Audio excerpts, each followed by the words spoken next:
जय हिंद दोस्तों, आप सभी का स्वागत है आपके अपने YouTube चैनल दबंग क्लासेस पर। तो दोस्तों, आज हम आप लोगों के लिए लेकर आए हैं एमपी पुलिस कांस्टेबल एग्जाम 2023 में 18 अगस्त 2023 की फर्स्ट शिफ्ट का फुल एनालिसिस, जिसमें हमने इसमें पूछे गए सारे क्वेश्चन लिए हैं और उन क्वेश्चन से रिलेटेड एक्स्ट्रा फैक्ट भी रखे हैं जो कि आपके आने वाली शिफ्टों में पूछे जा सकते हैं। तो वीडियो में लास्ट तक जरूर बने रहें और यदि आप लोगों का आने वाली शिफ्टों में एग्जाम है तो आप लोग इस नंबर पर जो आप लोगों की स्क्रीन पर दिया गया है इस पर व्हाट्सअप करके आप लोगों की शिफ्टों में पूछे गए सारे क्वेश्चन हमारे साथ शेयर कर सकते हैं। तो चलिए देखते हैं आज का फर्स्ट क्वेश्चन। फर्स्ट क्वेश्चन में यहाँ पर आप लोगों से पूछा गया, इजराइल के प्रधानमंत्री का नाम क्या है। क्या पूछा गया है आप लोगों से, इजराइल के प्रधानमंत्री का नाम क्या है। तो इसका जो राइट आंसर होगा वह है बेंजामिन नेतन्याहू। इजराइल के प्रधानमंत्री हैं। इजराइल की राजधानी की बात की जाए तो वह है जेरूसलम, मुद्रा है न्यू शेकेल और इजराइल के जो वर्तमान में राष्ट्रपति हैं वह है इसाक हरजोग। पढ़ते हैं नेक्स्ट क्वेश्चन की ओर। नेक्स्ट क्वेश्चन में पूछा है, गुरु नानक जी की जयंती कब मनाई जाती है। क्या पूछा गया है, गुरु नानक जी की जयंती कब मनाई जाती है। तो राइट आंसर होगा कार्तिक माह की पूर्णिमा को। कार्तिक माह की पूर्णिमा को गुरु नानक जी की जयंती मनाई जाती है। गुरु नानक जी का जन्म 1469 में कार्तिक माह की पूर्णिमा को हुआ था। कहाँ हुआ था अगर एग्जाम में पूछा जाए तब आपका आंसर होगा तलवंडी में हुआ था। इन्होंने सिख धर्म की स्थापना की थी। तो पूछा जाए सिख धर्म की स्थापना किसने की थी तो आंसर होगा गुरु नानक सिंह ने। इनकी मृत्यु 1539 में करतारपुर में हुई थी। आगे चलते हैं, इससे रिलेटेड और क्वेश्चन देखते हैं। सिख धर्म से आप लोगों से और भी क्वेश्चन जैसे पूछे जा सकते हैं। देखिए यहाँ पर अगर पूछा गया है कि सिख धर्म के दूसरे गुरु कौन थे तो आपका आंसर होगा गुरु अंगद। गुरु अंगद का प्रारंभिक नाम जो है वह लहना था। इन्होंने गुरुमुखी लिपि का आरंभ किया था। तो अक्सर एग्जाम में पूछा जाता है कि गुरुमुखी लिपि का आरंभ किसके द्वारा किया गया था तो आंसर होगा गुरु अंगद के द्वारा। सिखों के जो तीसरे गुरु थे वह गुरु अमरदास थे और सिखों के जो चौथे गुरु थे वह गुरु रामदास थे, जिन्होंने अमृतसर नगर की स्थापना की थी। तो क्वेश्चन पूछा जा सकता है आप लोगों से, अमृतसर नगर की स्थापना किसने की थी तो आपका आंसर होगा सिखों के चौथे गुरु रामदास जी ने। नेक्स्ट को देखिए, यहाँ पर और भी इससे रिलेटेड मैंने सारे सवाल लिए हैं जो कि आपके एग्जाम में आते हैं। सिखों के पांचवें गुरु जो हैं वह अर्जुन देव थे। अर्जुन देव ने अमृतसर जलाशय में हरमिंदर साहब का निर्माण कराया था। ये क्वेश्चन आपसे कांस्टेबल एग्जाम 22 में पूछे गए हैं, इसलिए मैं आपको बता दे रहा हूँ। ठीक है, तो अमृतसर जलाशय में हरमिंदर साहब का निर्माण किसने कराया तो गुरु अर्जुन देव। और जहांगीर ने गुरु अर्जुन देव को मरवाया था, यह भी आपको याद रखना है। और इसके बाद सिखों के जो छठवें गुरु हैं वह कौन थे तो आपका आंसर होगा गुरु हरगोविंद सिंह और इन्होंने अकाल तख्त का निर्माण करवाया था। सातवें गुरु थे हर राय, आठवें गुरु थे हरकिशन और सिखों के नौवें गुरु थे गुरु तेग बहादुर। देख लीजिए यहाँ पर सिखों के नौवें गुरु कौन थे तो आपका आंसर होगा गुरु तेग बहादुर सिखों के नौवें गुरु थे और इनकी हत्या जो है औरंगजेब के द्वारा करवाई गई थी।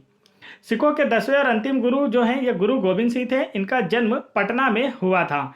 गुरु गोविंद सिंह ने स्वयं को सच्चा पातशाह कहा था, यहाँ पर आप देख सकते हैं। और गुरु गोविंद सिंह ने खालसा पंथ की स्थापना की थी। तो आपसे पूछा जाए कि खालसा पंथ की स्थापना किसने की थी तो आंसर होगा गुरु गोविंद सिंह ने। और इनकी हत्या कहाँ हुई थी तो आपका आंसर होगा नांदेड़ में हुई थी।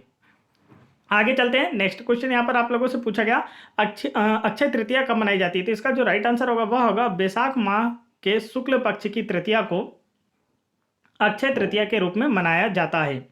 इससे रिलेटेड यहाँ पर जानकारी मैंने आप लोगों के लिए ले रखी है साथ में। देखिए, अक्षय तृतीया को हो अखाती तीज भी कहा जाता है और इस प्रमुख रूप से माँ लक्ष्मी के साथ धन के देवता कुबेर जी की पूजा होती है।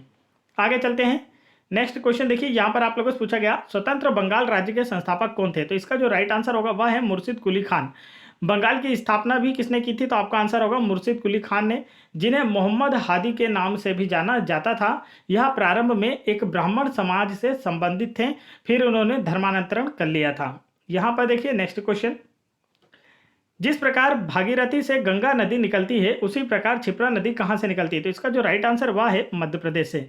जिस प्रकार भागीरथी से गंगा नदी निकलती है उसी प्रकार क्षिप्रा का उद्गम किस राज्य से होता है। आपको ऑप्शन में मध्य प्रदेश दिया गया था और मध्य प्रदेश इसका करेक्ट आंसर होगा।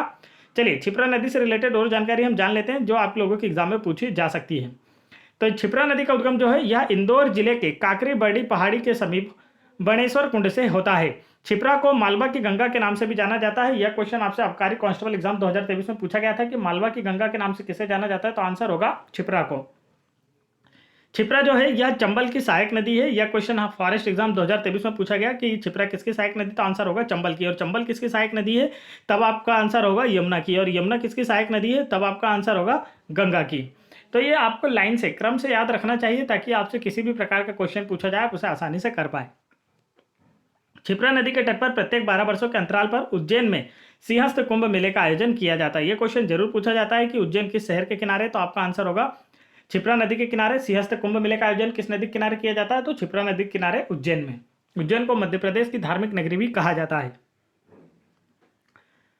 उज्जैन में क्षिप्रा नदी के तट पर महाकालेश्वर मंदिर, त्रिवेणी घाट और राम नरसिंह घाट, चिंतामण गणेश मंदिर, भ्रतहरि गुफाएं, काल भैरव मंदिर, सांदीपनि आश्रम, कालियादेह पैलेस इत्यादि स्थित है। यह सारे के सारे एग्जाम में पूछ लिए जाते हैं, तो आपको याद होना चाहिए।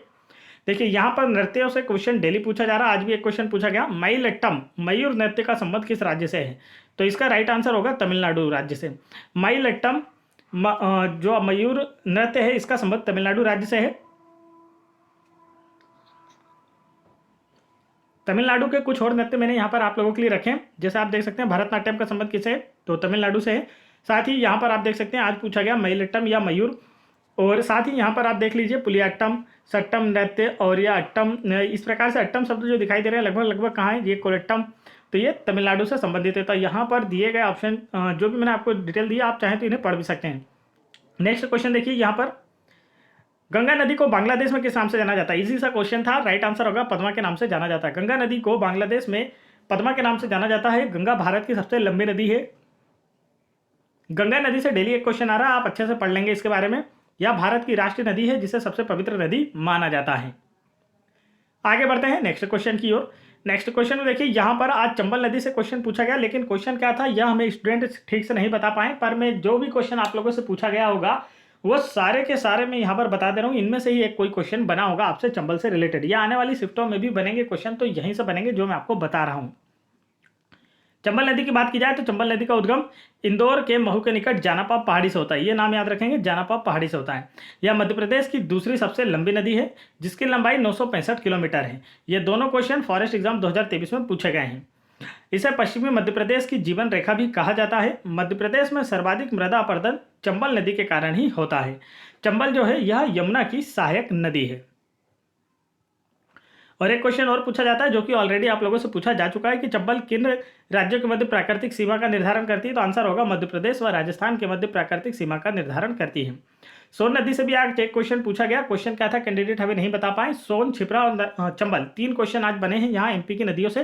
तो आप देख सकते हैं सोन नदी का उद्गम जो है अनूपपुर जिले के अमरकंटक पहाड़ी से होता है। अमरकंटक पहाड़ी से नर्मदा और सोन दोनों ही नदियों का उद्गम होता है। नर्मदा नदी पश्चिम दिशा की ओर बहती है, सोन नदी पूर्व दिशा की ओर बहती है, दोनों एक दूसरे की विपरीत दिशा में बहती है। यहाँ देखिए सोन नदी जो है यह गंगा के दक्षिणी भाग में मिलने वाली सबसे बड़ी नदी है। तो दक्षिणी भाग में गंगा नदी से मिलने वाली सबसे बड़ी नदी कौन सी है, तो सोन नदी है। सोन नदी पर ही सोन घड़ियाल अभ्यारण्य भी स्थित है। तो ये थे आज के क्वेश्चन जो कि आप लोगों से पूछे जा रहे थे।